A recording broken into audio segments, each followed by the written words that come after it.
المعارضة السعودية، وأنا تحدثت عن هذا الموضوع سابقا، بأنه يجب دعم المعارضة السعودية ومنح المناضلين السعوديين حق اللجوء السياسي في اليمن،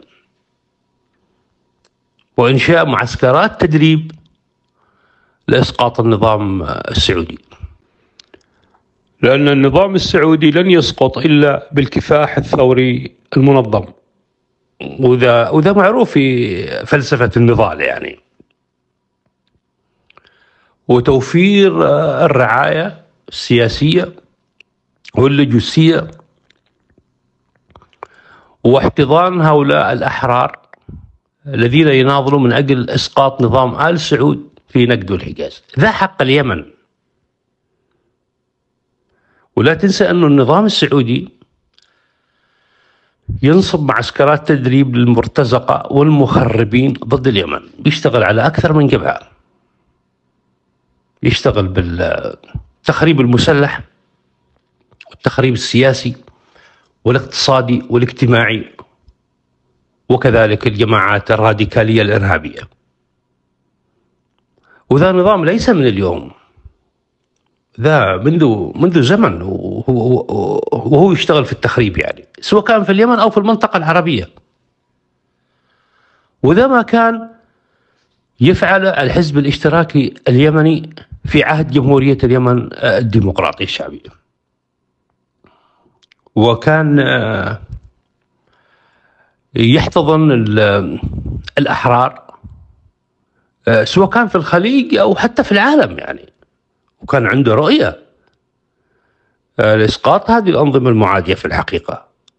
بس للأسف ما حد فهم وجهة نظر جمهورية اليمن الديمقراطية، ما حد وقف معها في هذا الجانب يعني، أنه خطر هؤلاء اليوم يتجسد أمامك يعني، وكل وقاحة وهم مستمرين في ذلك، وحتى بطريقة فجة أصبحت اليوم يعني، سواء كان على مستوى القضية الفلسطينية أو التدخل في شؤون الدول، ويسقطوا نظام هنا ويسقطوا نظام هنا، ومستعينين بالقوة الإمبريالية في العالم. وأفضل مكان لفتح معسكرات هي صعدة. ليه؟ لأنه صعدة المنطقة الوحيدة في اليمن اللي ما فيها اختراق سعودي، ما فيها اختراق لأجهزة المخابرات. وحتى الحراك الجنوبي احنا كنا نتدرب هناك في صعدة يعني، كلام معروف، ننكر ذا الكلام؟ بالعكس، صعدة كانت حضن آمن للحراك الجنوبي. وحتى علي سالم البيض نفسه يعني لما لم يجد مأوى في أي منطقة عربية، أحرار صعدة وفروا حماية ورعاية لعلي سالم البيض والحراك الجنوبي في لبنان بعلاقاتهم مع لبنان. ده أمر لا ننكره في الحقيقة يعني، ولا ننكر موقف أنصار الله تحديدا يعني من الناحية السياسية يعني، والشرفاء والمناظرين في شمال اليمن. نعم، كانوا يدعموا الحراك الجنوبي يعني، مبدأ النظام كخصم وكعدو للشعب. في هذا اليمن اليوم اللي يدعم نضال الشعب الفلسطيني ورفع الظلم عنه ويخوض معركة من أجله في البحر الأحمر هو عزز من موقف المقاومة الفلسطينية. أقلها في البحر الأحمر يجب أن تعلموا، وخسائرهم هناك، بأنه اليمن أوجعهم هناك. مصنع تسلا الأمريكي في ألمانيا توقف عن الإنتاج بسبب الحصار اللي يفرض اليمن في البحر الأحمر، لأنه في الحقيقة الفلسطينيين تركوا فريسة لهذه القوى الظالمة، وبتعاون وتواطؤ من صهاينة في السعودية وصهاينة في الإمارات وحتى صهاينة في اليمن جنوبيين وشماليين من عملاء النظام السعودي الإماراتي. كذلك اليمن اليوم هو قادر أن يدعم ويرعى المناضلين في السعودية في نقد والحجاز من أجل إسقاط هذا النظام، لأنه في الحقيقة ذا نظام خبيث إذا استمر، فذا ما يستمر وما يتغذى إلا على معاناتك.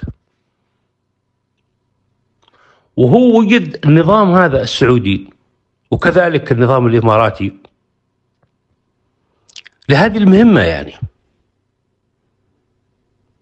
ولا ما هي مهمتهم يعني؟ ما هو الغاية من وجودهم يعني بالنسبة لأمريكا ولبريطانيا؟ ما هي الفلسفة اللي عندهم هؤلاء؟ هل هؤلاء مثلا يعني يضيفوا للعالم للمنطقة شيء؟ وجودهم هو لهذه المهمة فقط، لتخريب الوطن العربي وتنصيب العملاء والخونة في الوطن العربي ودعم الأنظمة اللي ممكن تتعاون معهم من أجل خدمة مشاريع الإمبريالية الأمريكية في الوطن العربي، ويفتوا مليارات على الكلام هذا، يدفعوا غصبا عنهم. ويجب أن تعلم أنه الصاروخ الأمريكي اللي تطلق البوارق الأمريكية ضد اليمن يدفع تكلفته السعودي والإماراتي، لأنه الأمريكي ما بيدفع، والأمريكي بخيل وبيتحاسب الخزانة الأمريكية في الكونجرس، لأنه عندهم حسابات في الأمر هذا. الصاروخ كم قيمته؟ أنت لما بتستخدم الصاروخ هذا ما هو المردود؟ ولازم تقدم لهم دراسة جدوى أنه أنا ممكن لو أطلقت الصاروخ هذا وكمية من الصواريخ إحنا من خلالها نحقق مكاسب